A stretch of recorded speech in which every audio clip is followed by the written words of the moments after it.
राज्यातल्या बळीराजाच्या नशिबी अतोनात कष्ट आणि त्यात भर म्हणजे वारंवार विविध गोष्टींसाठी रांगा लावणं एवढंच आहे।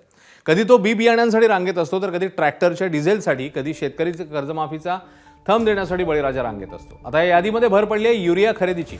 अकोला जिल्ह्यातल्या अकोटमध्ये युरिया वाटपातल्या प्रशासनाच्या बेजबाबदार कारभाराचा माझाने पर्दाफाश केला आणि त्यानंतर प्रशासनाला जाग आली। युरिया खत मिळवण्यासाठी बळीराजा रात्रभर विविध कृषी केंद्रांवर रांगेत उभं राहण्याची वेळ शेतकऱ्यांवर आलेली। माझाने ही बातमी दाखवताच प्रशासन जागं झालं। कृषी केंद्रावर तातडीने कृषी अधिकाऱ्यांना पाठवण्यात आलं आणि त्यांच्या उपस्थितीत शेतकऱ्यांना कुपन वाटप करण्यात आले। सध्या युरियाचं वाटप सुरळीत सुरू आहे।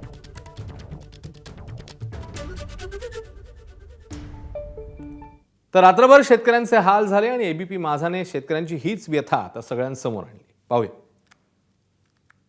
खतासाठी आपला नंबर लागावा त्यासाठी हे सर्व शेतकरी जे आहेत ते रात्रीपासून इथे कधी आले तुम्ही इथे? आम्ही आलो 12 वाजता। रात्री 12 वाजता। कुठून आले आहेत तुम्ही? आम्ही आलो बांबर्डा। बांबर्ड्यावरून। कुठून आला तू? बांबर्डा। कुठून आला मावशी तुम्ही? वरुड जाऊ का? वरुड जाऊ का? तुम्ही कुठून आल्यात? वरुड जाऊ का? काय कशासाठी आलात तुम्ही? खतासाठी आहे।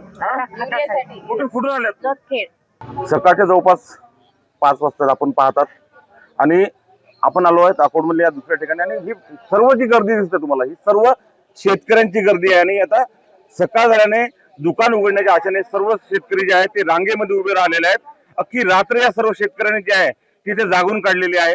आपण काही शेतकऱ्याशी बोलत, किती वाजता आले दादा? 1 वाजता। कुठून आलेत? जिनोळा। काय कशासाठी आले सर्व लोक? हे युरिया खतासाठी आम्हाला खतच नाही मिळून राहिलं साहेब। रोज आम्हाला एक दीड म्हणजे 12 तास इथं बसावं लागते आम्हाला। जेवण नाही, पाणी नाही, चहा नाही, इथं काहीच नाही। पाण्याची पण व्यवस्था नाही इथं।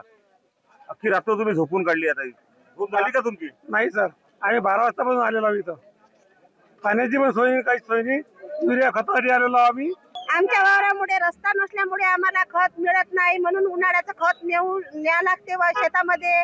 आम्ही रातपासून इथं बसला उपाशी तपाशी, पण आम्हाला एक पण पोत भेटून नाही राहिलं खताचं। म्हणजे आता सकाळचे 6 वाजता जवळपास आपण पाहतो आणि 6 वाजताही आता पाहतो की ही गर्दी जी आहे ती गर्दी आणखी जास्त वाढताना दिसते आणि हे अकोटचं जे भाजी मार्केट आहे आता या भाजी मार्केट मधली दुकानं जी आहे हराशी आहे हे सुरू झालेली आहे आणि तरी शेतकरी जे आहेत यांची जी रांग जी आहे गर्दी जी आहे ती वाढताना दिसते आणि परवाच्या दिवस पासून अकोट मधली परिस्थिती अशीच आहे आणि शेतकऱ्यांच्या पण हे संपूर्ण गल्ली जी आहे ती संपूर्ण शेतकऱ्यांनी फुलून गेली आणि हे शेतकरी फक्त आता नाही तर काल रात्रीपासून इथे आलेले आहेत। सर्व शेतकरी आपल्या मुलाबाळास इथे आलेले आहेत।